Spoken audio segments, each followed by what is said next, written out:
everybody. Welcome back to The Best Thing Ever, a podcast about the stuff your friends like. Each week on the show, we pick a topic nominated by one of us or by one of our other outside friends and bring them in, and we learn all about it through a PowerPoint-style presentation. Then we take everything we've learned about the topic, we make the strongest case we can for it, and then we make that topic fend for itself in the master list, where we discuss its relative ranking to everything else we've discussed on the show. Today we were talking about powerlifting, which I just learned is one word, so I'm going to say it very quickly every time I say it. Powerlifting.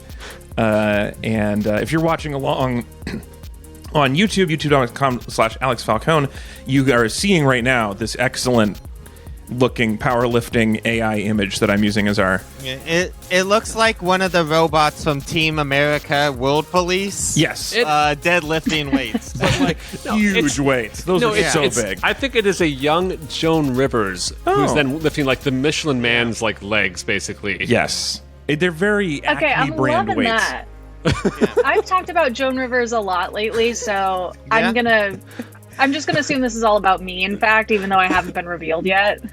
It is. I will introduce you. I just have so many more things to say, including coming up on today's presentation. Our presentation will include physique, small underwear, and oil. All right, let's meet the team. I'm your host, Alex Falcone. I am going to be in Seattle, Washington this weekend, April 28th and 29th. So your last warning for that. You can come hang out with me.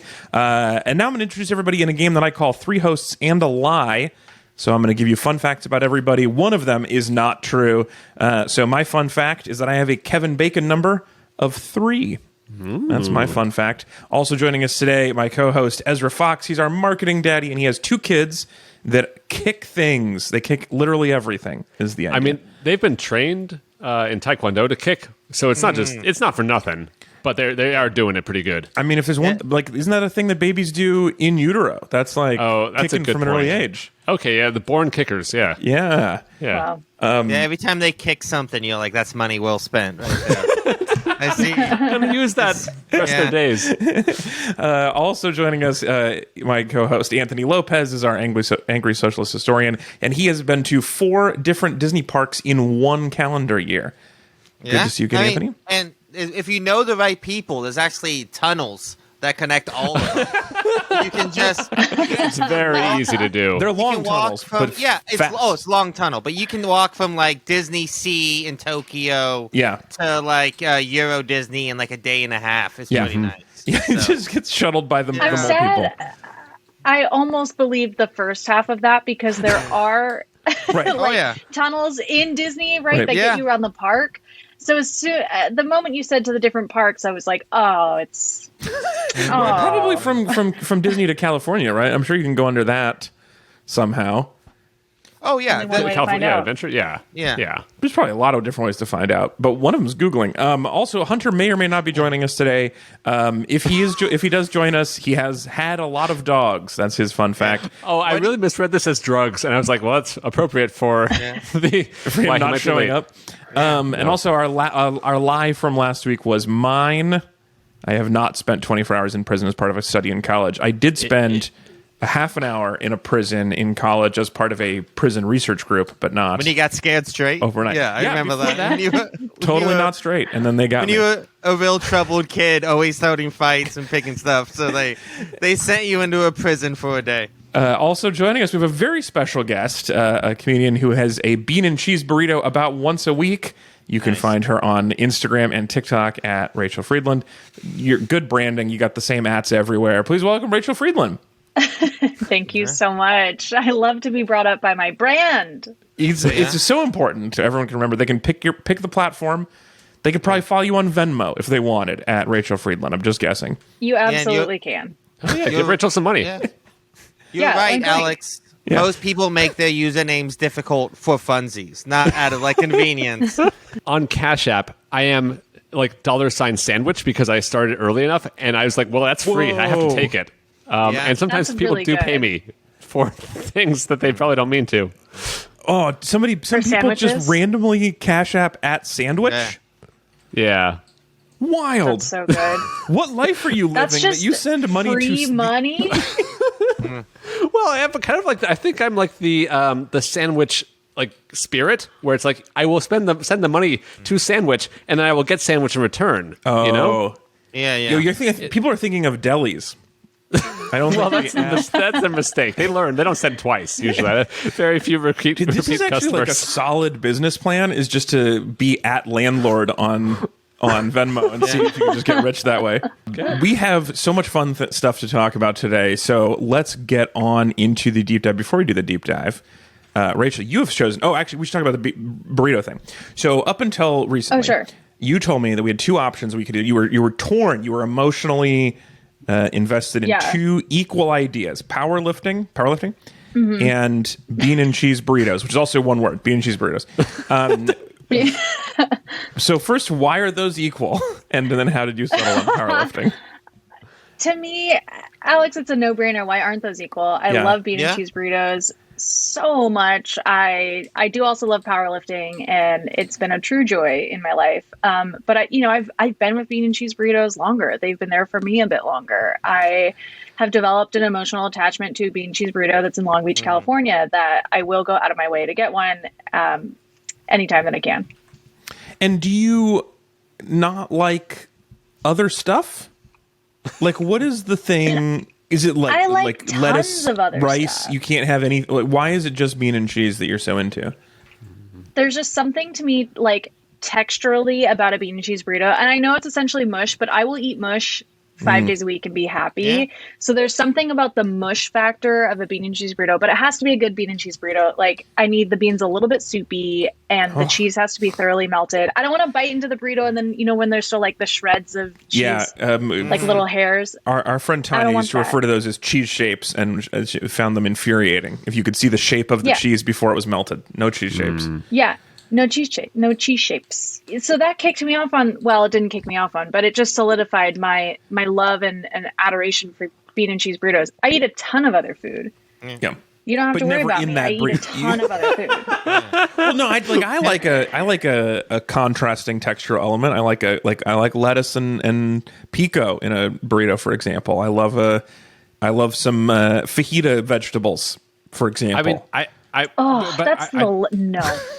No. Sorry, fajita vegetables, the last thing I want in my burrito. A long ass, stringy ass pepper that's like not cut. It's not bite size. So then you're going to bite into the burrito and then pull away and the whole thing's going to be falling out of your mouth. Well, Alex chomps hard. There's no, it's clean off whatever is coming. There's no. You don't have well calibrated razor teeth? That's how you get them right on the. I like one of those power cutters for paper. I could do 3 books at a time, just perfectly straight. Alex, I don't know if you ever looked inside Alex's mouth, but it's like a show. It's just rows of teeth. It's go to YouTube right now. You'll see. Yeah. Open up, Alex. So now I want you to tell me, what was your first ever, before we go into Anthony's deep dive about it, what was your first ever memory of powerlifting? When did powerlifting enter your life? Okay, I'm going to give you 2 short stories.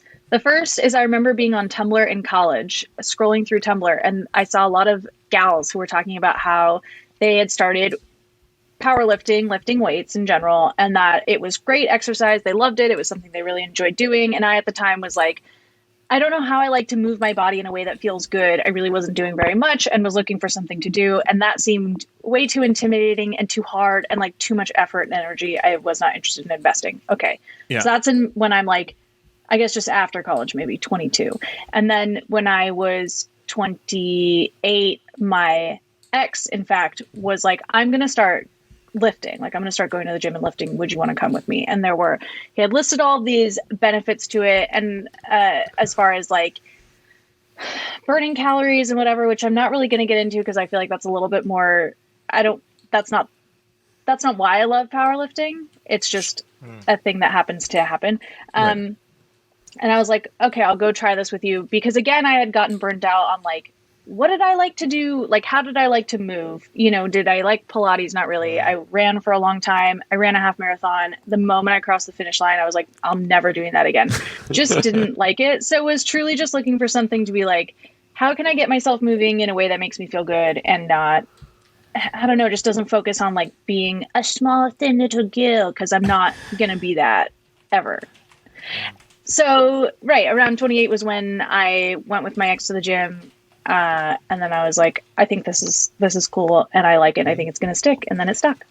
Congratulations on being the first person to be inspired by a lifestyle change on Tumblr that didn't end up like a furry or really into anime pornography. You know, like we don't know what happened between 22 and 28 also, though, right? So there's like a lot of things that could have still happened. I'm like, those are the dark years. We don't talk about them. I have literally never heard somebody say, I learned about something on Tumblr, and it ended up being like a productive, good thing. That's all I'm saying. I love the internet for that. Yeah. In response to your two short stories, I'm going to give you a short story. The lottery. Great. Okay. It was just a recommendation of a short story. It was a short story joke. I got it. It was a short story joke. Okay. So now I think it's time to learn some more about powerlifting. Anthony, you have been assigned the job of learning about it and understanding it and giving us a presentation. So without further ado, Anthony, please give us the deep dive into powerlifting.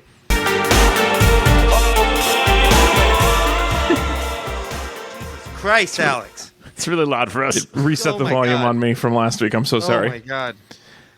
Oh my God. Anthony, you are in control. Okay.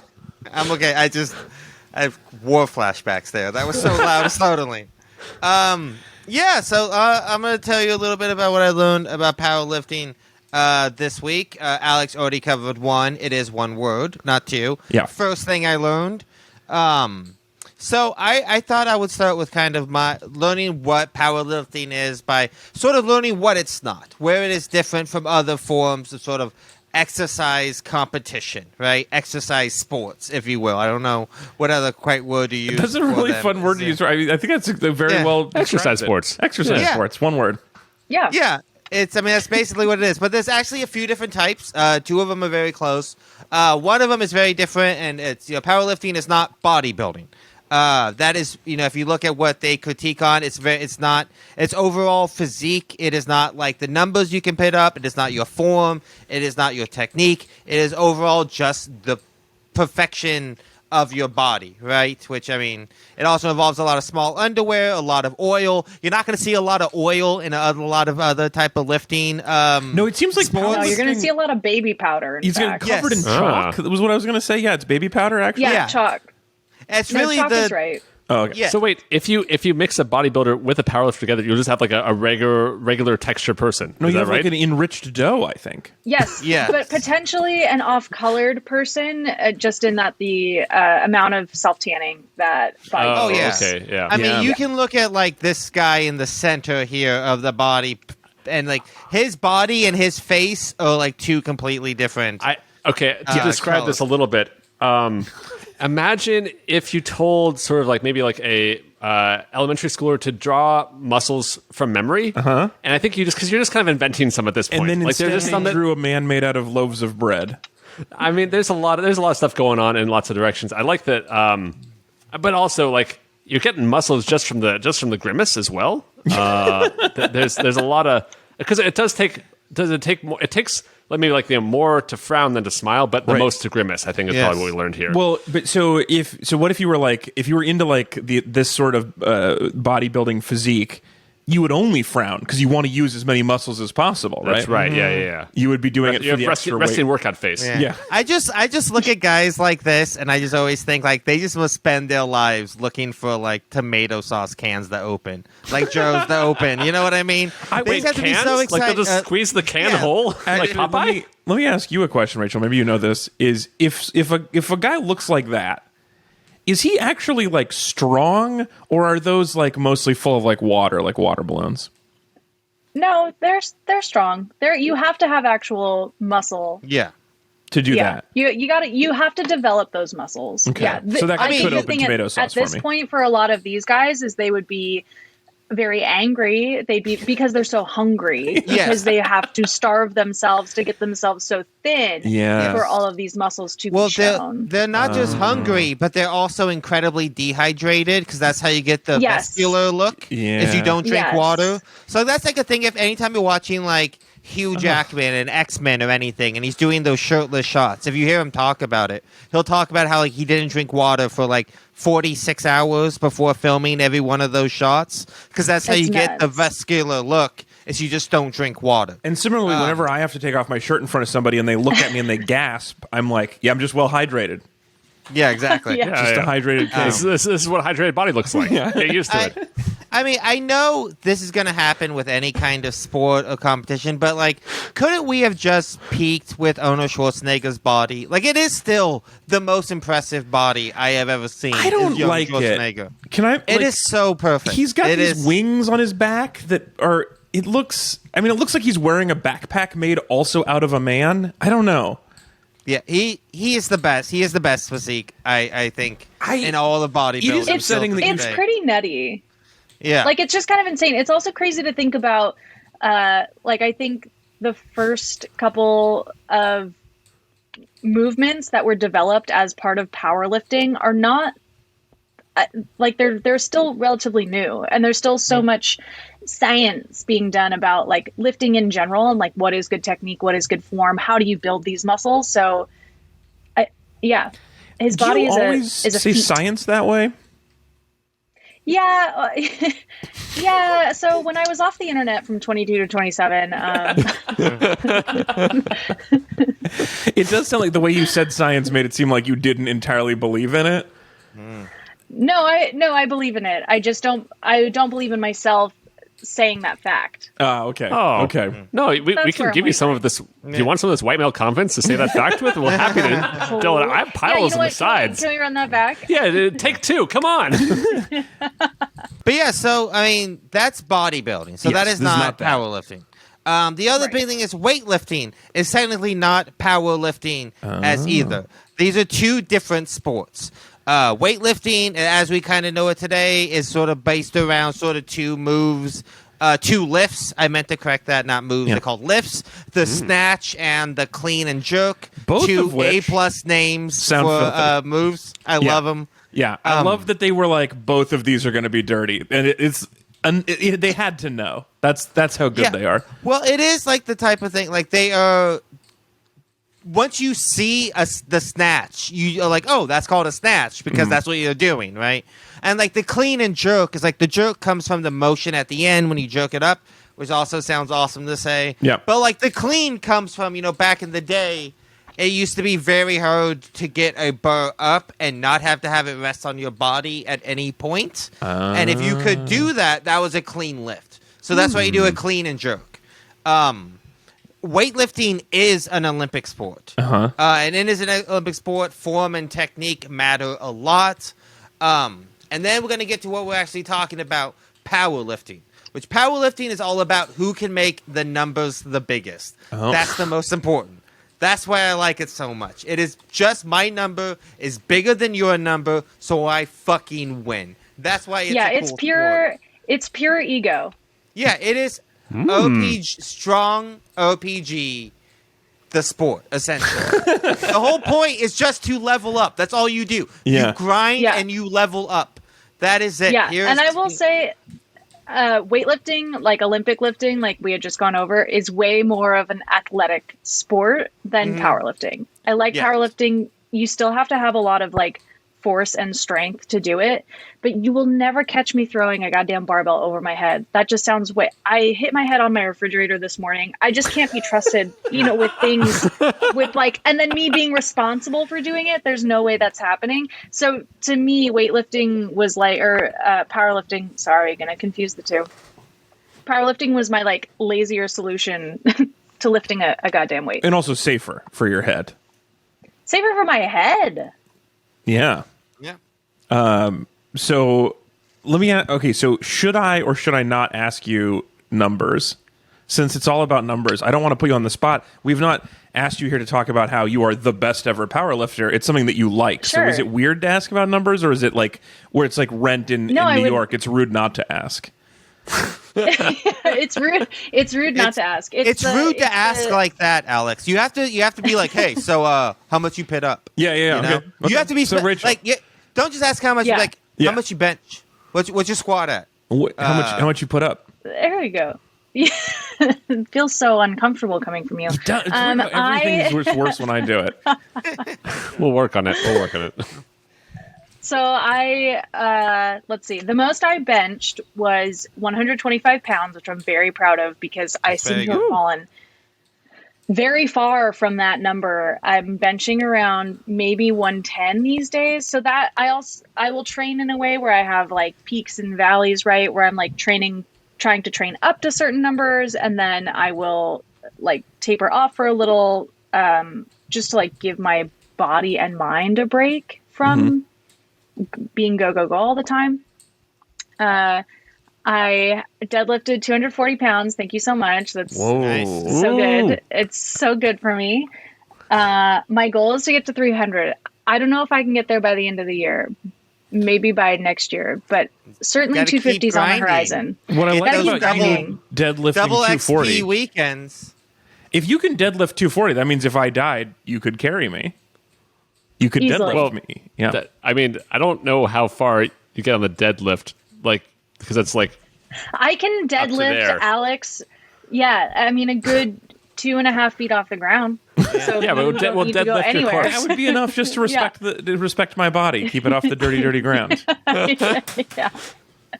And then I can squat 155. I have to front squat because I'm still figuring out back squat, which is maybe something that's too in the weeds to really explain right now. But just know that It sounds it's really dirty. cool and good.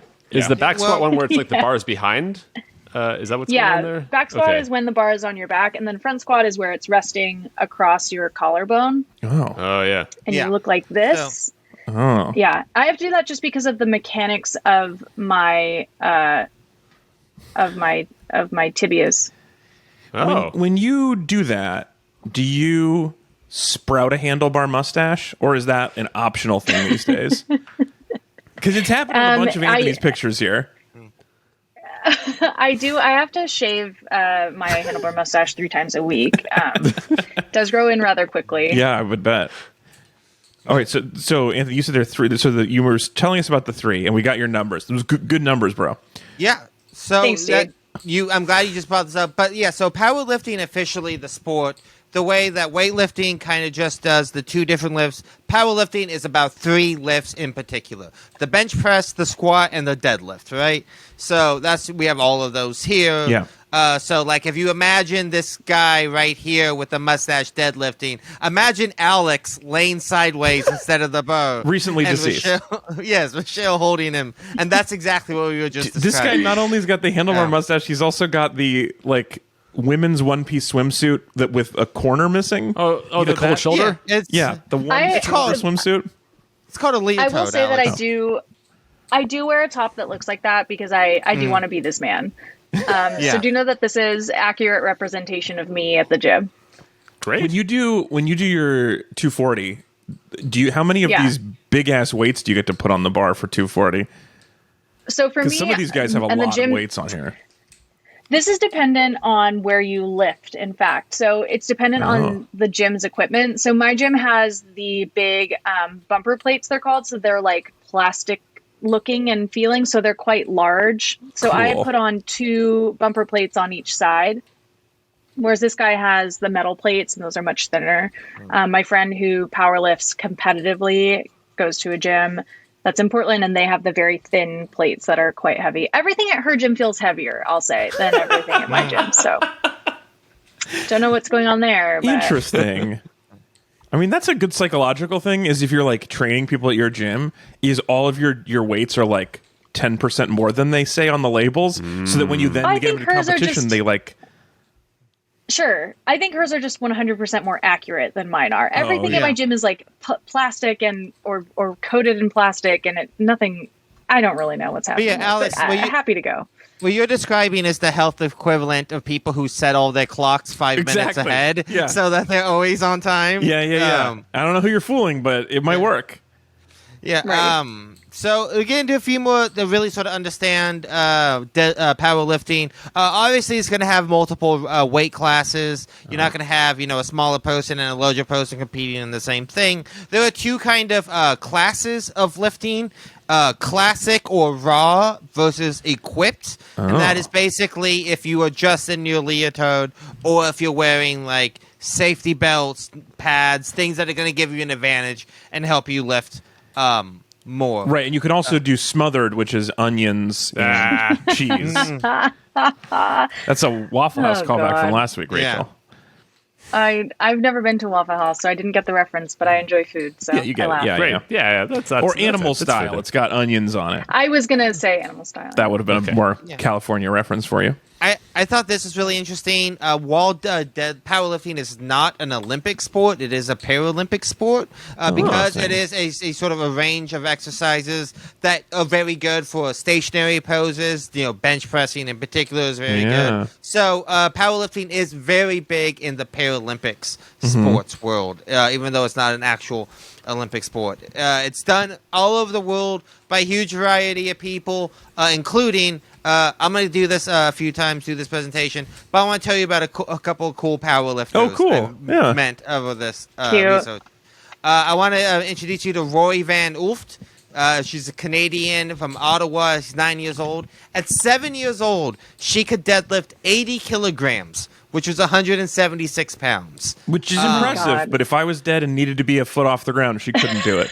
She couldn't do it now. Well, at now 9, she can, probably. Oh. she can deadlift 244 pounds. Which Just is what barely. She can get me. hit up recently. That is so insane. I mean, just imagine just a really, really cool kid, but also with like a full sleeve, I guess, temporary tattoo. It looks like a fire and possibly a dragon on the other side. But they're in all of them. Are these all temporary, you think? There's just not consistent tattoos, buddy. Oh, okay. I mean, Good. I know. I think it's kind of like the mustache thing. It's just it's like just to shave off her tattoos 3 times a week. No, you deadlift 244 pounds at 9 years old, just- and you just yeah, come just up grows with a sleeves. tattoo. Comes in. Yeah. Just grow.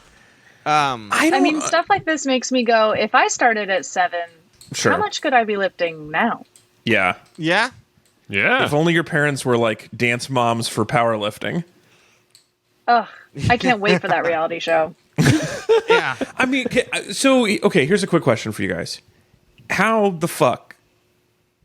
That's my whole question. How is because she is she's much smaller than those weights, I think. Technique. Yeah.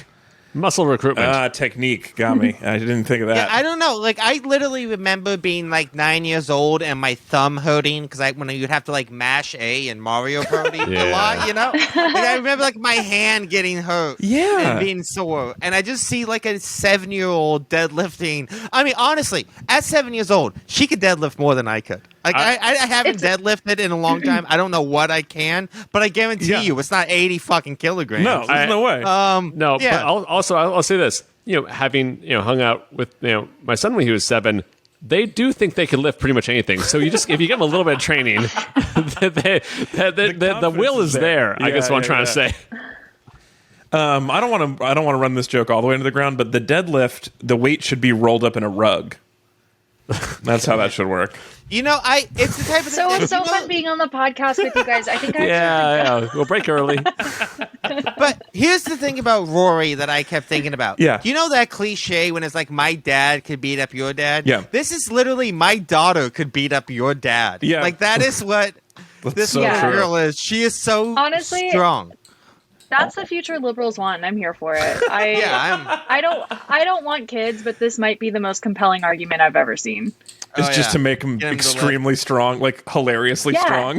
If I do could want be the dance mom, like weightlifting, powerlifting dance mom to my strong ass daughter, It'd be cool. Yeah. as would a be pretty duo, sweet. I put us in matching leotards. We shave off our mustaches together in the intro credits. That's beautiful. Okay, here's my pitch for when people have a kid, they get a randomly generated thing that they will now have to train their kid in. Because that's wouldn't it be fun. awesome to see how far can we go in pastry making? How far can we go in I don't know, model clay building stuff? I just Take a random thing. Olympic and- model clay building stuff. I think you're like literally kind of just describing the way like society used to work, where if your last name was Shoemaker, you were born and raised a shoemaker. Yes. Like, you're kind of just like, if you were just like, if last names matter again. If her name was That's a Corey fun. Von Deadlift. Oh, that's terrifying. If You last know? names just matter again. You'll be a falconer? Yeah, I think have to participate in the noble art of falconry.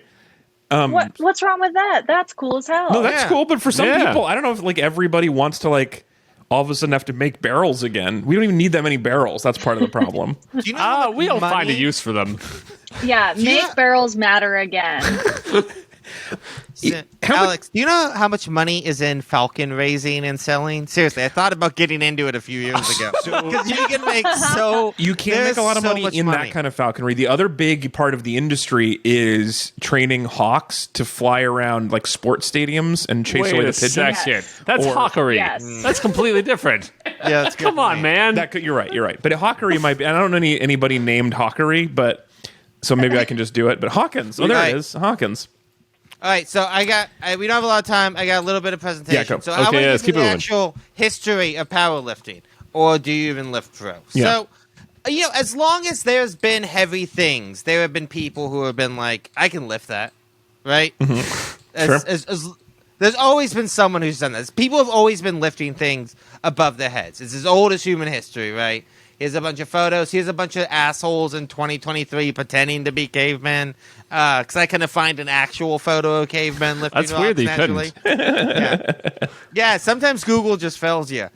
And I think this is very funny and like an example of interesting parallel thinking. Did you know Japanese stone lifting and Scottish stone lifting both were sports that developed independently of each other? Like, it's a super simple concept. Yeah. But I love that in two places. Completely across the world, they were like, "What if Yeah. we wore skirts and lifted big rocks?" Yeah, exactly. I get it. We just didn't have that many things to do or Yeah. things to do them with. Yeah, so I bet it makes multiple sense to me. countries invented stone throwing as well. Stoning. That's not. I'm what I meant. actually pretty sure that the notion to ride horses came about in two different parts of the world at the same time. Well, no, And that's easy. That's because I- an animal is shaped like a seat. That's true. Oh, that one's Well, easy. Yeah, That's yeah. selective. That's selective breeding. They were actually all camels to start out with, and we bred that out Camels of them. just shaped like two seats. Yeah, camels like two seats. That's a bad example. The other ones. But yeah, so actual powerlifting, actual weightlifting. This is kind of interesting doing research for this because it came from what subject we've covered a lot on this show, which is it came from the same exact place that wrestling and stand-up comedy Oh, came no from. kidding. Oh my god. Vaudeville, Hell circus, yeah. and music hall culture. Yeah. So, like, we've already covered wrestling and stand-up, which both have heavy roots tied into vaudeville and the circus. And powerlifting came the same way. It's so crazy to me that, like, out of, like, specifically vaudeville, so many things that are, like, their own standalone things became, like, huge billion-dollar cultures, but some things didn't. Like, you can lift weights for a living now. You can't get hit in the face with pies for a living now. Yo, you know what that's I mean?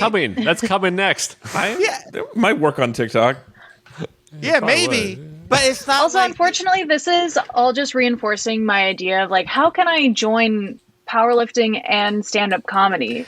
I need to. Yeah. I got to bring back vaudeville, baby. I have, Yes, a I have vaudeville. worked as I've been hired as a writing consultant for two different strongman acts in the last 2 years. So there is Oh, a wow. world where you could do comedy strongman business. Well, please send Yeah. them my way, Alex. I will. I can introduce you to some people. But, and Great. like, strong men are definitely kind of the founding fathers of sort of professional weightlifting as like a competition and a sport. They, along with doing things like lifting the back of elephant legs or bending metal bows around Yeah, their they neck, love. which Man, you they can find hate a lot of photos metal of. bars being straight. Yeah. That's the thing about these guys. Wait, can I tell you about like real quick vaudeville? Yeah. So this is like I guess the one of the main person, BF Keith, was like I guess had this. I mean, he was like the Lorne Michaels of vaudeville. So he had this idea of polite entertainment, and so he said, "There's a sign backstage that said, don't say slob or son of a gun or holy G on the stage unless you want to be canceled preemptorily." So like those were too early far. cancel culture. Yeah. Wow. Yes. Culture People saying did, "Holy man. G." Yeah. Yep. Like, God, I just want to watch a guy bite the head off of a live chicken without all this politics in it. Like, what happened? What happened to my geek show? Yeah, yeah. Well, this used to be a clean How art dare form. they take the Lord's name in vain? Yeah. God, I just wanted to watch him eat bugs. And Have that you ever guy thought- bend a metal bow around his Rachel, neck. have you ever thought about taking a phone book and making it two halves of a phone book? I think that would help. Sure. Yeah, when am I not thinking about the phone book? Yeah. Yeah, bring 'em back. Really having a They resurgence. love bending Hey. wires and they bending metal bars, and they love or like a frying pan. If you can taco a frying pan, oh, people love that. Well, Alex, as a you and I have both magic guys. We Yeah. both used to do magic. You ever learn how to rip a phone book in half? I know the You know, there's a principle of it. trick I've to never it. actually worked on it, Yeah. but Practice. Yeah.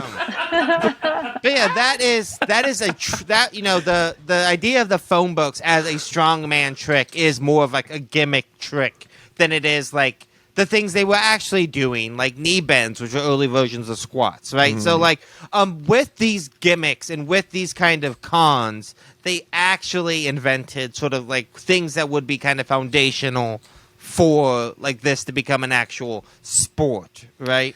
So should we just call it and say vaudeville was the best thing ever? Pretty influential. I mean, all signs point back too. Yeah. I think so. Yeah, it definitely is one of the most influential things. But the thing is, like, if vaudeville was good, we would still have vaudeville. It's like Yeah. vaudeville was the best Sure. thing for things to grow out of.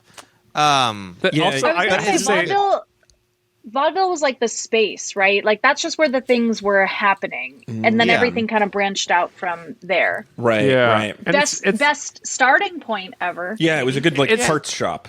it's also really tough to give it the full best thing ever because it's also probably the most blackface ever. Oh, Yeah, there's a lot of all right. racism and exploitation. Okay, touche. Yeah, and if you're gonna count vaudeville, you also then have to count circuses, which are a whole other another bag of worms. Man, of like I love bad circus, and I don't know if we would ever talk about it because I'm a little embarrassed about it Yeah. because it's got some bad parts. But man, I love circus. So Oh no, I would love to do an episode on circuses. I love the part of strongman acts that are cons. Like that part, I think is like that are basically just clever like manipulations.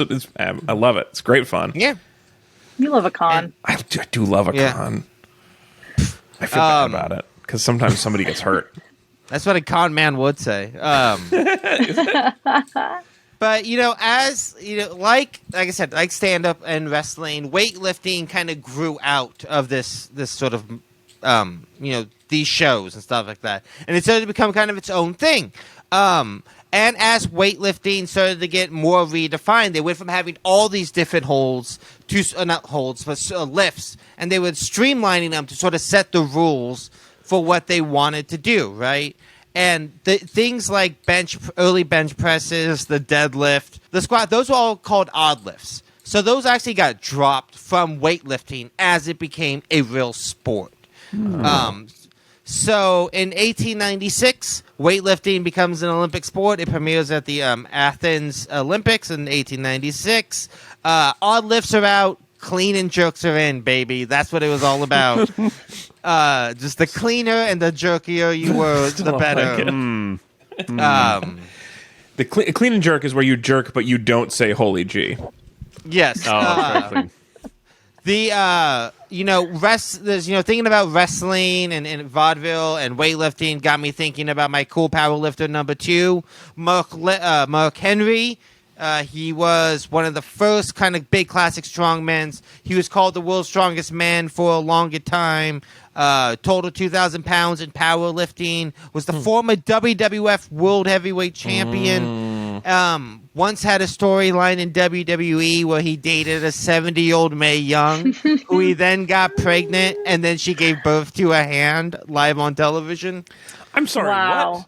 What? Yeah, that doesn't really have anything to do with anything. I just felt like I had to tell you guys that story. What? I don't understand half of the things you just said. What? He got a 70-year-old woman No, I know pregnant. that- I think and Anthony's she going to say it gave again. She gave birth to a hand. What's? Yeah. I thought you said something weird. That makes sense. No, yeah. 'Cause here's the thing about Attitude Wrestling. Not to go off on a quick tangent. The thing you got to remember about the Attitude Era Wrestling was that it was, what if Jerry Springer was also Twin Peaks? Right? That is what the whole show was. That's why it was so good. Wow, that's wild. Anthony, can you imagine the pitch session where they were like, what should you give birth to? And there were some things that they said no to and settled on hand. Oh, yeah. And then Vince McMahon went, that's some good shit. We're That doing was it. Yeah. Had me at hand.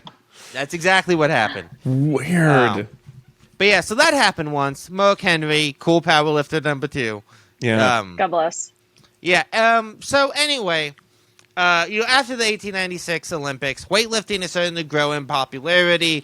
It's becoming more and more popular, but it was still missing something. A certain je ne sais quoi. Yeah. Something needed to happen. Excellent French. It's like something that like really got people invested in weightlifting. Something like like, I don't know, like a geopolitical contest of ideology that can be projected onto a sport, oh shit, the Cold War happened. Oh man. So, and if you think about like the Cold War and weightlifting and powerlifting, it is so perfect, especially when you think about it's just about who can make the numbers the biggest. That is the Cold War politics for 40 years, right? It was just that thinking. At this point, after World War II, weightlifting becomes huge, especially at the Olympics, right? Because it comes about how like our boys are going to lift more than your boys, thus we're better, right? Yeah. I liked it back when it was pure, when it was just like lifting the back half of an elephant for 4 minutes. Yeah, no politics. Yeah, it was just Alec was saying, bring back bending wires. Yeah, before it was so political. That was the good old days. Yeah, when it was just about separating the marks from their money. Exactly. You know, when it was what the sport was actually about. Separating rubes from their hard-earned dollars. That's what this sport is all about, really. Wow. But yeah, you know, the Cold War happens. So this really popularizes weightlifting, especially in the U.S. and in the UK. And all of a sudden, weightlifting has all this extra meaning that it didn't have throughout the 40s and in the 50s. And in the 50s, it starts to wane in popularity because people have already kind of seen that. But also because weightlifting has these rules and it has all these technicalities, people want something that is a little bit more pure, something that is just more numbers. Right. And so that is where we get to kind of powerlifting as we know it today. Mostly pretty much credited to Bob Hoffman.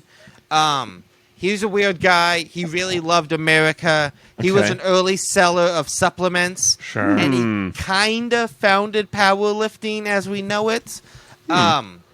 He really hated powerlifting. And I really love stories like this because years later he would talk about how much he was so proud of founding it and he did such good work. But the thing is, he hated it. He had a company that made exercising equipment, and he was really into weightlifting. But because weightlifting was starting to fade and powerlifting tools were starting to sell more and more, he was like, well, we're selling all this shit anyway. Let's put on a meet for powerlifting. And that became the first major powerlifting meet that was held in 1964. And from there, we're basically off to the races. Oh, dude, you've got one of my favorite pictures of this, which is several of them, which is when the bar is bowed in the middle. When even the bar is like, this is a ludicrous amount of weight. Can we not? Yeah, the bar? We should find something else to do, guys. This is ridiculous. I was going to say Loved America sold supplements is like a very slippery slope into conspiracy theory. Yeah. You know the vibe. Yeah. I mean, you know the guy. I do. Yeah. Alex Jones? Yeah, for sure. You either end up a conspiracy theorist, kind of like a horseshoe. Like you're either a conspiracy theorist who ends up selling supplements, or you sell supplements and end up being a conspiracy theorist. Yeah. It doesn't really matter where you start. One or the other, yeah.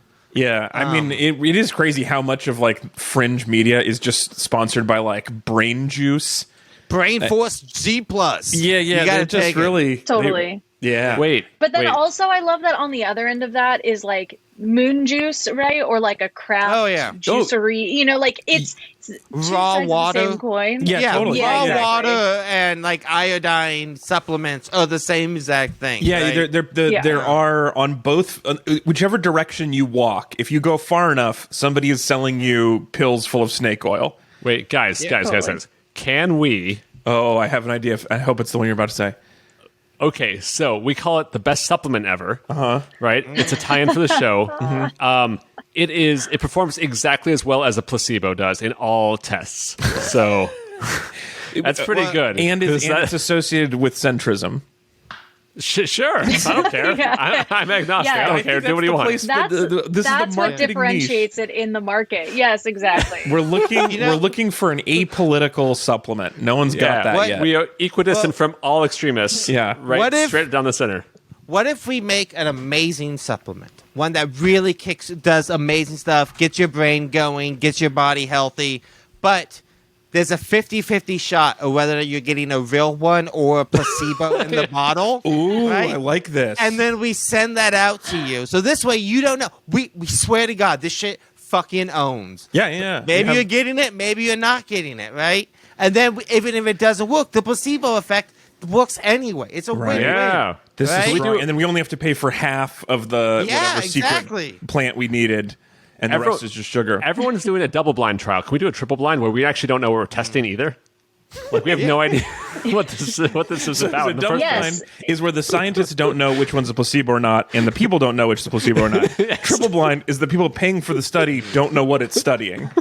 So we know there's two things. One is sugar and one's not sugar. Beyond that, we have it's all up in the air. I think that sounds par for the course of how things are getting to market anyway. Yeah. But I mean, the only question with that is there going to be someone who's going to top us with a quadruple blind? Well, I thought that's that really where's the that issue. if you don't know if reality is real in the first place. So that's what quadruple blind is. And we'll do that next time. Why A year later. is it quadruple blind if the people in the study don't know they're in a study? We don't even know if we exist, man. It's that deep. Like we're injecting your food, but it might just be with sugar. Right. Am I in a study or not? I mean, you gotta remember too, back in these days, like supplements used to actually just have like cocaine and opium in them. So like they were a lot more effective than modern day supplements. In the clean early days, the good old days. You couldn't say golly gee, but you could take a little cocaine every day. Yeah, your doctor was prescribing you cocaine. Oh my god, why was that? Wait, this is why. This is like everyone's just lifting everything all the time because of all the coke, right? It's just like, I bet I could lift that right now. I mean, you know what? I'm going to change up my pre-workout for tomorrow. This has been really inspiring. Yeah. All right, we're going to leave it there. Thank you, Anthony, so much. Excellent work on our presentation. Really good.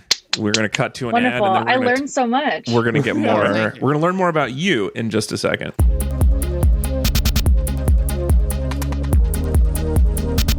Today's episode is brought to you not by Faux Chello. So you guys may remember last week. For the ad, I decided to use our ad space to advertise a product of my own design from my own merchandise store, which was Faux Chello, the fake band music festival with a bunch of your favorite bands from movies and television shows that don't actually exist, playing a fake music festival that sounds like Coachella but is not related to Coachella. It's Faux Chello. It's unrelated. It's totally different. Well, it's no longer brought to you by that because I got one of those really cool cease and desist letters from Coachella. I got some legal threats from the lawyers at Coachella, specifically for violating their mark, Cella. Did you know this, Anthony? Did you know that they own Cella? They own anything Cella. That's theirs. Yeah, I thought the Frank Ocean thing was going to be the big controversy for this week, but Alex, you're blowing the doors. They were like, remember how we spent $4 million on an ice rink that didn't work, and instead people just slowly walked in circles around the headliner so you couldn't see him? We need to make that money back, so we're going after this guy who sold a few T-shirts. There used to be a arts, like comedy music festival in downtown LA called Brochella. That was also born out of people who were not going to Coachella and they were just going to go to Brochella instead. And so the festival ran in downtown LA for like 4 or 5 years. And then they also received a cease and desist and had to change it to Broke LA. Yeah, so I found out there's also one in DC that was called like it was not Coachella, it was like a fake Palooza, something Palooza. And so they had to change it to something bazooka. But so this is a common theme of festivals trying to. Here's the thing about my festival, though, not real, even a little bit. Like it's and as you all know, parody is an absolute defense for copyright in both the Digital Millennium Copyright Act, but also in anyway. It doesn't matter. They have lawyers and I don't, so I can't afford to win this. So even though I am in the right. I got nothing. So I had to stop. So anyway, so that's it. So Faux Chello is over. It'll never happen again. There's nothing about it you ever have to think about. Okay, cool. In unrelated news, I would like to announce my new product, Faux Chello. So if you are interested in a fake band, fake music festival, I've got one for you. It's called Faux Chello. You can't own cello. That's a word. Even though I spelled it wrong with a CH. But anyway, Faux Chello with a CH. At fauxchello.com, and it's the same lineup, looks the same. There's just a space and one of the A turned into an O. But also, I have a comedy version that I've spun off that's unrelated that's called Just Faux Laughs, which has your best fake Oh no. comedians from movies and TV like Deborah Vance and Miss Maisel and BoJack Horseman and Fozzie Bear. And Mike Wazowski one time, like just very briefly at the end of that movie, he does some stand-up for a kid, which I like. Also, Jerry Seinfeld, the character, not the actor, unrelated. This actually is the hardest part about doing fake comedians is that so many are comedians who just, it's the same, they just make it their name. So I can't use it. Anyway, Faux Chello, you can still buy all of the merch that you could before, but, and the thing is, I might get a takedown for this one too. I don't know if they also own cello. I doubt it, but maybe they do. There is a cello grill, Alex, in Albuquerque. So one of the things, because copyright is very lane specific. So I actually got the takedowns for my T-shirt, but not for my posters, because they own cello the mark for apparel, but not for print. So this restaurant probably owns it for restaurants, but not for posters. So I'm probably okay. And, I don't want to like speak for the good folks at Faux Chello. Alex, I know you're like already in legal hot water. Yeah. I don't want to get you in anymore. No. Like, I do have it on good authority that like you can fucking go to Faux Chello and like have a good time. You don't have to worry about like Jeff Bezos or the guy who plays Greg from Succession creeping on you. Right. Oh, It is just a good time. There was no Jeff Bezos at Faux Chello. It's was still great. real. And you can take know? all the brain supplements you want. Yeah, it's fucking. I'm sure it is Quintuple so- blind. We'll be selling you Yeah. brain supplements out of their pockets. It's very available. Let me tell you, like the water is affordable. It's not like Yep. $12 a water bottle. Yeah. There's good toilets everywhere. Yeah, it's easy. You don't have to camp. We got great housing and accommodations. If this does get taken down again, though, I also have plans for Fallapalooza and Foston City Limits and Plywood Stock. Those are my next plans. I can do this all day is my point. Bring it on, Coachella lawyers. I have...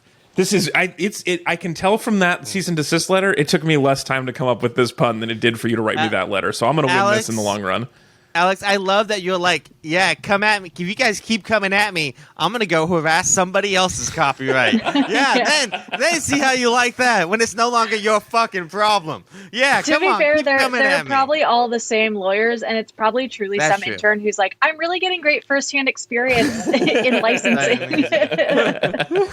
That is very possibly true. So if you want to support my starting shit with lawyers, you can go to fauxchello.com. That's CHELLO. Faux. It looks like faux. See hello. There you go. Anyway, and that's the ad. Let's move on. Why are these things not playing? That's annoying. All right. So now it is time for our second segment. Now we've talked about the history. We know where this came from. We know where it came from for you. We know your first experience with it, Rachel. But now I just want to talk about why you like it. Why does powerlifting mean the best thing ever to you? What are the many appeals that we might not have seen just from watching that presentation? Yeah, I think the many appeals, and this is much more interpersonal as I don't compete. This is really just something that I like to do in a non-athletic fashion, I'll say. I love that I'm very strong now. I'm probably the strongest person any of you know. That was really good. Physically and emotionally, interestingly. Yeah, physically and emotionally. I think there's a lot of things where maybe you've all heard the term functional fitness thrown around. I think when CrossFit became really popular, that was something that they were like, it's functional fitness. But like, I don't know when I'm ever going to be throwing myself around a monkey bar and needing to sprain my ankle a bunch of times. Yeah, it's sort of like when the American Ninja Warrior acts like they're preparing us from some war, but I've never seen a war that looks like that. It's like only rock climbers. Well, no, it's like over the aliens invade, and they put down a lot of obstacle courses. Yeah, they just drop warped walls everywhere where you thought it was your house door. Oh, those aliens. They've got a ton of those little volcano-shaped floaties that you have to tiptoe around. So I'm really hoping never know. I'm hoping I'm more of a holy moly type apocalypse. You know, one of like the mini golf course. We're gonna have to win this war by you holding on to a zip line where they smash you face first into a pole, and then that's it. Yeah, that's kind of what I'm hoping for. Do you actually watch that show, Anthony? Because I love Holy Moly. Yeah, I like Okay. it quite a bit. It's so good. I've only 'Cause you seen a few can't win. episodes. It's not Yeah. like one of the obstacle courses where there's a successful navigate. They just throw you into a pole, and that's the whole Oh thing. yeah. The only way to win is not to play Exactly. or be an audience member. You know? Okay, guys, I should add this on. So, whenever you have a kid, they're going to give you at the hospital the thing you have to specialize the kid in, and also the randomized apocalypse you have to prepare them for. Oh no! So we get full coverage on all the possible Interesting. apocalypse. So I might have a very strong kid, but then it's going to be like a reading-based apocalypse. I mean, it is what it is. Like, I just give Darwin some help. That's all I'm That's saying. so stressful. But anyway, Rachel, we interrupted. You were saying that this does feel functional, like you are opening your own spaghetti jars and stuff. I open all my own jars. I do all my own stunts. I used to have this. Well, I still have this like big box of a bin of nail polish, and that used to be heavy to carry around, and now it's not. Things like suitcases, like getting my suitcase up into an overhead bin. I can do that all on my own. Yeah. You know, I'm trying to think of other real world examples. I used to in my office be the only person who would change out the big Sparklets water bottle, like back up into the cooler, shit. which was Yeah. actually so annoying that no one else would do it. But that's when I was like, I'm the strongest person here. You could clean it Y'all and you could need jerk it. me. I could clean it well, and I don't do that, but I could deadlift it and then deadlift throw it, it Yeah. into the She's thing. a power lifter, not a weightlifter, Alex. Have sorry. some goddamn respect. I got confused. I'm really worried about making the case for powerlifting because I just think that it's associated with such like Americana and brain pills and Yeah. worms, Yeah. all sorts of stuff that Well, I mean, that's the shittiest thing about like talking about sort of like self-improvement in general is that so much of that language is like is being co-opted by like the Andrew Tates of the world who Right. are like, you don't need psychology, you just need to go, lift some weights, right? That is the only kind of Totally. self-improvement that matters. And like the thing is like working out, going to the gym, like will make it. It's like it will make you feel better. Like that is a proven fact, right? It's totally, and that's how like Yeah. the majority of why I like it was that I was like, I can feel the chemicals in my brain, busting nuts, if you will. I And won't. Huh. Can we, Rachel, can And you it use this for a felt- copy and it for felt our drug stuff, please? absolutely, Great, best supplement you ever. know this is what the bros want. The 50-50 No, it truly, supplement. I mean, The it was slogan just- is "Bust a nut in your cortex." Yeah, busting nuts in your cortex. Oh, I hate it so much. See nothing wrong with that. No, but so much of why I like lifting is that it was like it helps the old noggin. You can sit and think through a lot of things. It's not anything that like when I think of CrossFit and I'm like, I don't want to be all sweaty and like when people are like, oh, I worked out so hard I threw up. It's like that's not good. No. And I like that powerlifting is not focused on making you suffer to be good at something. Like there's a big priority of, are you sleeping well? Are you eating enough food? Are you drinking enough water? And I think those things are really important, especially as a woman in society where we're told to just be very small and starve yourself and like look a certain way.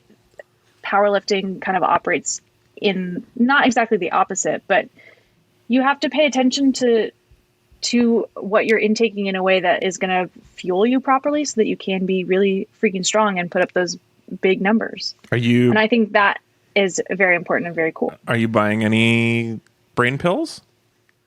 I'm not buying any brain pills, but I do have a protein powder. You got a huge tub of protein powder that's too big to fit in your cabinet? Yeah. Yeah, it sits on a chair actually in my in my pantry area of my kitchen. Yeah. But is that because my apartment is actually too small? I mean, I like the idea that if the Makes apartment you is not think. too big, then you have like you could at some point just like bust through a wall at any point with your powerlifting strength. You're just like, I've outgrown the apartment like a hermit crab or something. I'm going to shoot my legs through the bottom to be like, I'm on the second story now. You just wear the house as a shirt, and now it's just that's how it Yeah. works. You're that This is strong. dibs. Yeah. I like Yeah. that. I put it on. I'm like, it is a crop top, so it is my look. Yeah, you have to tear off one of the windows so that it has that nice crossbody leotard Oh, yeah. vibe where Right. you're Right. showing one shoulder more than the other. There you go. I like the fact that it makes you strong. I think that like the functional part of that, the like lifting suitcase and stuff, is very cool. Totally. Well, Actually, okay, that reminds me of my grandma. I took care of my grandma for a long time, and she died at almost 101. And in taking care of her, I learned a lot of things. And watching her and like helping take care of her, the years that she could not get herself off the toilet by herself were the years that hurt her the most. Were like so like degrading to her, and she was like, what's the point in being alive anymore if I cannot lift myself off the toilet? And that also really inspired me to keep lifting, because you just need muscle for as long as you can possibly have to get yourself up off the toilet. And it is not something, you know, maybe a 32-year-old should be thinking about as much as I am thinking about it. But anytime I get myself off the toilet, I'm like, I still got it. And that does feel good. Yeah. I mean, it kind of goes into one of the notes I have. Something I really like about looking at like power lifters is that, especially if you compare them to bodybuilders, right? What people think of a strong man is, or a strong woman is, and then what an actual professional power lifter looks like is so different, right? A lot of like the biggest power lifters in the world, people who would see them would not think they were the strongest people on the planet. Right. Like it's like a real they don't have the handlebar mustache. Yeah, they don't have the handlebar mustache. They don't have all like this muscle definition that you see with bodybuilders. Like bodybuilders can look great but not be that strong, right? And you can be a great, strong person but not look that great. Just more look like a big, you know. Yeah, I think I like that too about powerlifting, is that it is not, the way you look doesn't dictate how strong you are. And I think that's something that, again, just our society in general is like, if you're thin, then you're healthy. Yeah. And if you can see a bicep, then you're strong. But that's not inherently true. Yeah, the 9-year-old whose name I've forgotten already, but your first cool power lifter, like she did not look like a person who could lift 3 times her weight. Like that's no. And I love a power that is not entirely visible. That's really cool. That's super fun. Yeah. Mm-hmm. Can we talk really quick about and then we'll move on. But the world's strongest man. So you mentioned there's weightlifting, Olympic weightlifting, there's powerlifting, and then there's this thing where guys like pull a train with their teeth. What's going on with that? What is that? Is that also strong? Are those is that a totally different skill set? It's something called sexual innuendo, and I didn't know if Tony was going you mean, so you're saying like when a strong man pulls a trolley with his teeth, it's sort of like if you tie a cherry stem in a knot, you're just showing off. Yeah, pretty much. Yeah, it's just being like, hey, I have the strongest neck in the goddamn world. I like the way that the World's Strongest Man competitions use, like, they use things to, like, almost psychologically imply, like, look, weights just don't come this big. There's not enough weights in the world we for ran us to show how strong these guys are. Platform with 25 college kids. Yeah, that's it, man. You don't understand. They literally don't make enough weights for us to do this. We need the train car, right? There's like a psychological aspect to like the way they present it to make them look stronger. All right, this is going to be an interesting one. I do not know where this is going to fall. I've never been as just intrigued going into it, but it's time for us to rank powerlifting.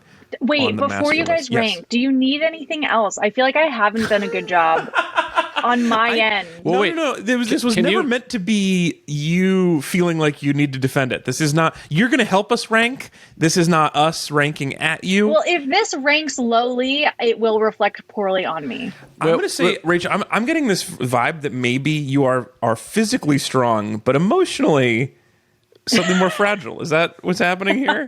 I mean, aren't we all? No. I'm emotionally stronger than I am physically. Physically, I'm very, very powerless. Ez, what do you want? One more thing you said. Well, I guess I wanted to hear, Rachel, this link you just added. Can you tell us a little about this this powerlifter? Oh yeah, so this is kind of when we were talking about like what does strength look like, and Tamara Walcott I think is a great example of that. She has a Guinness World Record for lifting, and I just will catch videos of her lifting various large amounts of weights, and she's just incredible to watch.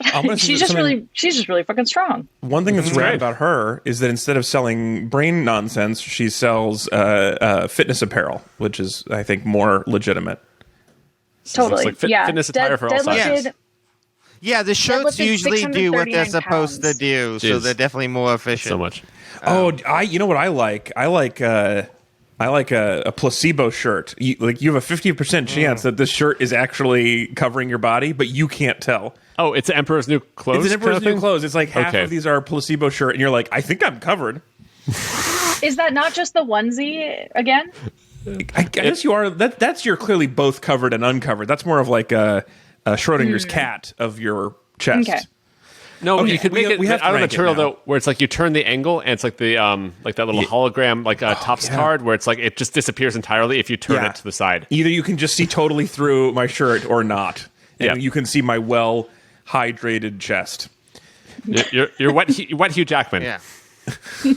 Okay, let's rank it. Let's do it. We're hearing music in our heads.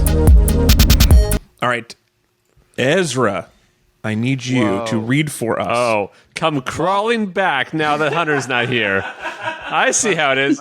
By the way, Hunter, feel better. Yeah, we How received how word- did how did Waffle House get so high on the list? What the fuck Someone did I miss was last gone. week? Yeah, you weren't here, and it turns out we really like Waffle House, man. It was a very fun day talking about Waffle House last week. So, Ezra, for those of you at home who can't see this, please read in the master list so they know. I'm gonna get replaced again next week. I know this. All right, I'm gonna enjoy while I can. Better, yeah. Okay. From bottom to top, number 10, playing Halo with the boys. Number 9, cat videos. Number 8, stand-up comedy. Number 7, fresh bread. 6, trees. 5, pro wrestling. 4, romance novels. 3, My Neighbor Totoro. 2, Waffle House. And 1, warm beverages. You did too much. You tried too hard. Dang we'll it, replace you I'm next canceled week. again. I just feel like I'm a little dirty after swimming in that river of ham. River of Ham gross, was his my nickname in blood. college. We used to call him that Yeah. all the time. All right. So, Rachel, first off, since you've never seen this list before, what is the most out of place item on this list to you? What's the wildest ranking? Is it pro wrestling and why is it so low? I get it, right? Am I right? I get it. I know. It's weird. I mean, unfortunately, there are just a couple things that don't resonate, right? I've never seen My Neighbor Totoro. Unfortunately, please don't come for me. No, it's fine. Romance novels, I pretty do good. not read. Pro wrestling, I do not watch. Stand-up comedy, disgusting. And Yeah, it's real bad. playing Halo with the boys. So you might notice that's in quotes because it doesn't mean actually that. It's more about just communal video games. But because we called it okay. that, it's why it's ranked so Sure. badly. Well, unfortunately for me, either way, it's Yeah. it's not it. But So a lot of the stuff on here you don't relate to, but you do like. It sounds like warm beverages and trees. You're familiar with, warm beverages and trees I'm familiar with. Never been to a Waffle House right? either. Yeah. Well, I love fresh bread. So I would if- imagine for me, fresh bread would be much higher on this list. yeah. I think that's No probably pro reasonable. wrestling. We've gotten to this point. One thing that's happened is that the generic is a little bit less impressive to us, I think, than the specific is one of the things that's happened. So, like, romance novels was easier to make a case for them, whereas Fresh Bread was just like, yes, the thing that we all love. So, I think there's something about the specificity of it. And just like the way it resonated with you, hearing you talk about powerlifting is what I'm basing this on. The same way wrestling, I think, is not for me. But it's hearing Anthony describe it and how it resonated with him is what got it the ranking Sure. that it did, as well as some politics. I'm very good at these presentations. I make a good case for these things. I learned today. Yeah. There were a couple Yeah. times where I looked to you to be like, Anthony's going to take that question. Yeah. Certainly Yeah. not going to be me. This is interesting for me, though. I like trying to think of an analogy for my life. You specifically said to me, Rachel, when we were talking before the show, that we can't use exercise as our stand-in. We can't make this about exercise because we all hate exercise, and so this doesn't count for Right. that.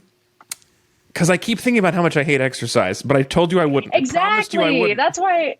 That's why I'm like, I don't want people to equate the two because to me, it's not this thing that I wake up and like punish myself to do. Right. It's something I wake up and do because I'm like, I want to get better at this.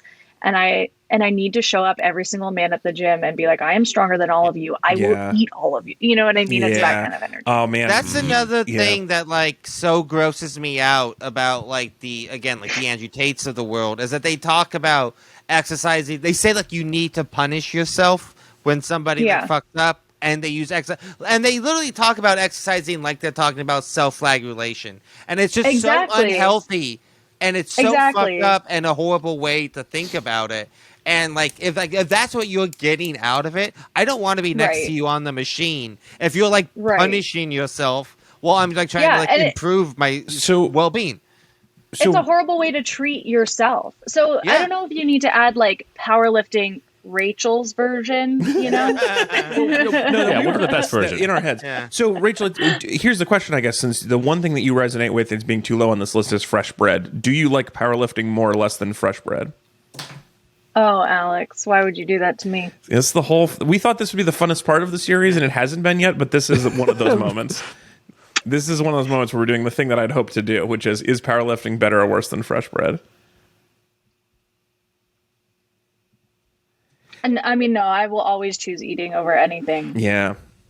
You gotta have those carbs. You want to do powerlifting. Exactly. You cannot do good lifting. You can't do one without the other. Yeah, if you don't have the fuel. Such a good point. You know, that's such a good point. I mean, warm beverage is about hydrating, so it does seem like that's also above as well. And if you do enough exercises and like become confident in yourself, you'll never have a reason to debase yourself by doing stand-up comedy, right? Like if you loved yourself, you would never sink that low. I mean, look, here's the thing. I would be it sounds like potentially this should be what is a current, was 7.5 right now between fresh bread and stand-up comedy. It's not the highest ranking, Rachel, but you got to remember, this is a list of things that we really love. This list is pretty impeccable. And this is why I was so worried about it, because I knew what I was up against. Okay, these are really strong contenders. And again, I know the association of I love stand-up comedy, lifting. And I love cat videos. But the way you're talking about powerlifting emotionally, it does seem like the opposite of stand-up comedy in a lot of ways. It is making you stronger instead of sadder. And it's actually functional in some way. Where it's like, I'm not sure what you do that when you get better at it. I feel like this should be mentioned again. Powerlifting, surprisingly, way less racist origin than stand-up comedy. Like I didn't like. There was definitely racist undertones in doing research about powerlifting for sure. I was going to say except for the vaudeville tie-in, but yeah. But like that's the thing is powerlifting was so less racist than stand-up was back then in vaudeville. So that's right for me also in that like it hasn't been powerlifting, but I have like spent the last like year or so like actually like lifting and I like it. Lifting what? Weights, heavy weights. Okay. Not rocks. Alex, ask him right. No. What have you been lifting, bro? No. What do you lift? Just what do you lift? So here's the thing. I just thought you were doing a joke where you were saying like I've been lifting my kids or some shit. That's what I was trying to figure out. I actually know. So I do like curls with Caleb because he likes that. He planks basically, and then we get to hilarious. And that is again like kids. They like to lift everything. They also like to be lifted. It's like it's the same. What a fun, yeah. They're like I want to be on both sides of the same coin. So I guess just one kid, bro, one kid several times. Sometimes I guess I could squat 2 kids though because they can both hang on. So yeah. Right. But yeah. So sometimes I guess I'll say. I fill their pockets with action figures and I lift them that way. Yeah, exactly. Yeah, everyone, hold on to what you can, kids. But yeah, basically, I've been doing that for like a year or so, and I like it. I like that getting better. I think in terms of like what fresh bread has meant for me to get better at that, like over like the last couple of years, that's meant more. So I think that's why probably it'd be like that'd be the nudge for me.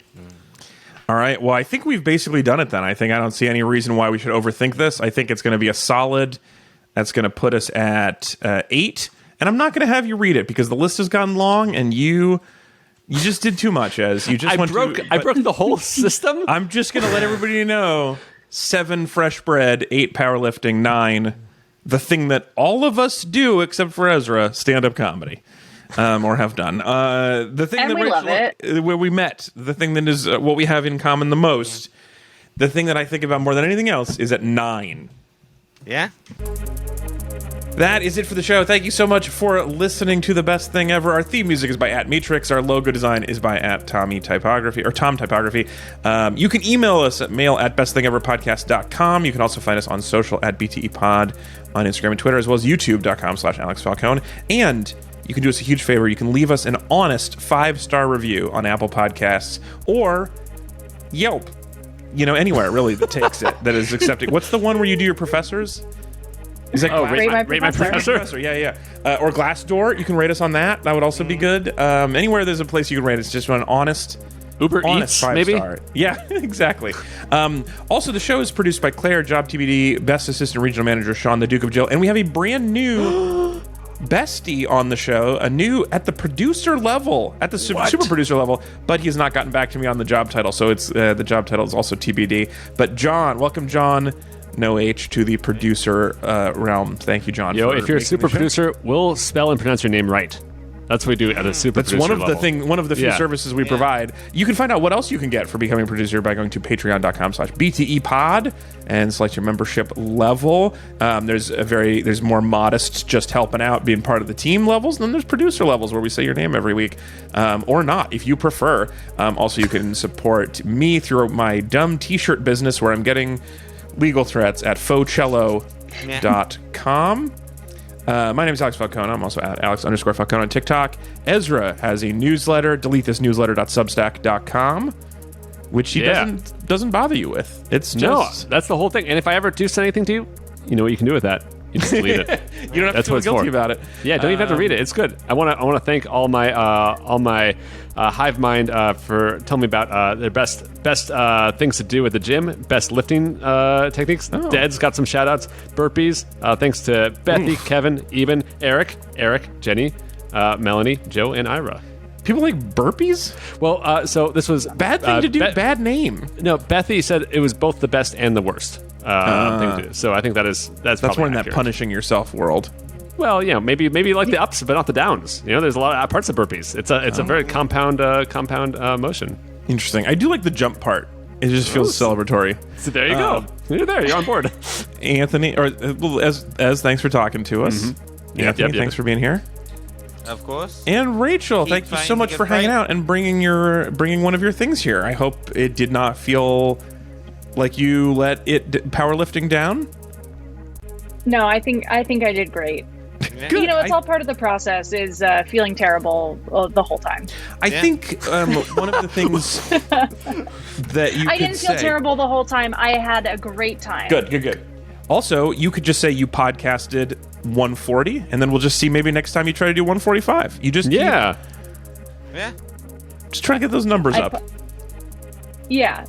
I'm going to deadlift 300 pounds. Oh, And then I'll be able to take Alex's dead body up a flight of stairs, I think. yo, I think so. if you do that, let us know, and also we'll see you at Alex's funeral.